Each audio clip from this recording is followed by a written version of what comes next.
اچھا اب ذرا پھر پیچھے آ جائیے. یہ تو ہے اللہ نور السماوات والارض. اللہ تعالیٰ اس طرح جلوے جو ہیں وہ ظاہر فرما رہا ہے اپنی صفات کے، اپنی قدرت کے. تو یہ اس کا نور ہے جو پھیلا ہوا. اب اس کے نور کی مثال آگے فرمایا، مثل نور ہی کمشکات فیہا مصباح. اس کو ذرا سمجھیں، ایک مثال بیان فرمائی، یعنی ایک ایسی مثال جس میں بس یہ ظہور جو ہے نا، جو ہم بات کر رہے ہیں جس کی، وہ اپنے کمال پر ہے. بہترین ایکسپریشن ہو رہا ہے وہاں پہ، بہترین ظہور ہو رہا ہے. نور گویا کہ نور چھن چھن کے سامنے آ رہا ہے. فرمایا مثل نور کا مشکات، جیسے مشکات ہوتی ہے نا، ایسے. مشکات کس کو کہتے ہیں؟ تاک کو. تاک ہوتا ہے دیوار کے اندر ایک سوراخ ہوتا تھا. اب اس کی ان چیزوں کے شاید مثالیں ہمارے پاس نہ ہو. پہلے زمانے میں دیواروں میں تاک بنا، اب تو الیکٹریسٹی آ گئی تو بہت سی چیزیں چلی گئی. تو تاک بناتے تھے روشنی کے لیے. تاک جو ہوتا ہے وہ چاروں طرف سے بند ہوتا ہے، صرف ایک طرف سے کھلا ہوتا ہے، اس کو کہتے ہیں تاک. اور this is in the wall، ایک ہول وال کے اندر. اب وہ بناتے تھے، اس کے اندر فیہا مصباح، اس میں رکھتے تھے چراغ. اس تاک میں چھوٹا سا ہوتا ہے، ایک اتنا بڑا کہ اس میں ایک مطلب چراغ آ جائے اور اس میں تھوڑی سی روشنی کو پھیلنے کا موقع مل جائے، یہ ہوتا ہے.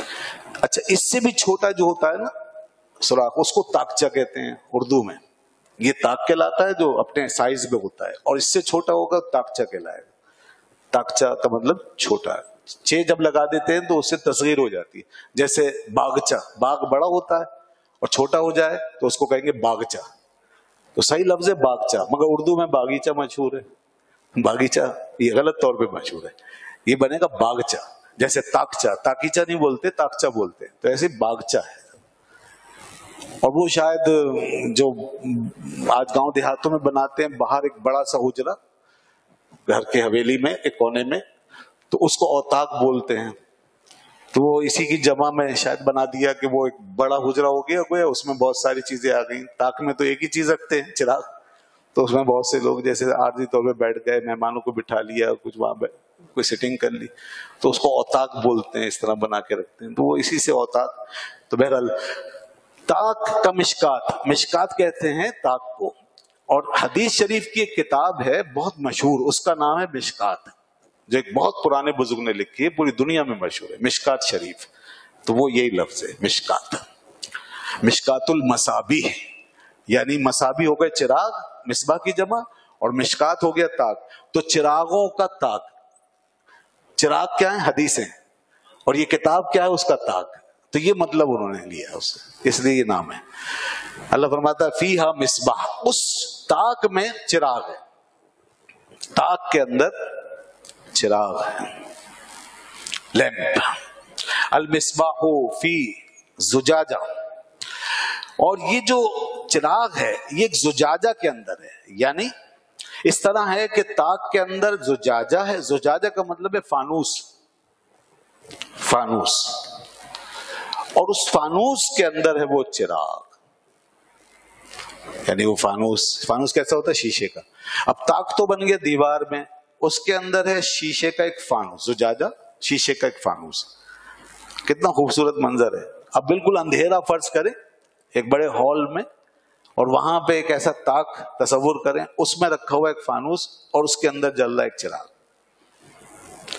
یہ سب کچھ کیوں، یہ منظر کشی کیوں کی گئی ہے؟ دراصل اس صورتحال میں جو چراغ جلے گا نا، اور جو روشنی اس سے نکلے گی، وہ بہت شارپ ہوگی، کیونکہ چاروں طرف سے بند ہے. اب ایک سائڈ کھلی ہے اور پھر اوپر شیشہ ہے، اس کے اوپر شیشہ بلوری تہ ہے شیشے کی. اور اس میں جب وہ چراغ جلے گا تو شیشہ الگ چمکے گا. پھر وہ جو نور نکلے گا وہ پھر ایک ہی طرف، یعنی سامنے کی طرف سے جب آگے آئے گا تو بالکل دور سے، جتنا دور سے دیکھیں گے ایسا لگے گا جیسے کوئی سورج روشن ہے. یہ اس کے، یہ نور کی گویا کہ شارپنیس بتائیے. الزجاجۃ کانہا کوکب دری، آگے اس کی وضاحت فرمائی. یہ زجاجہ، یہ جو فانوس ہے شیشے کا، یہ ایسا ہے جیسے ستارہ.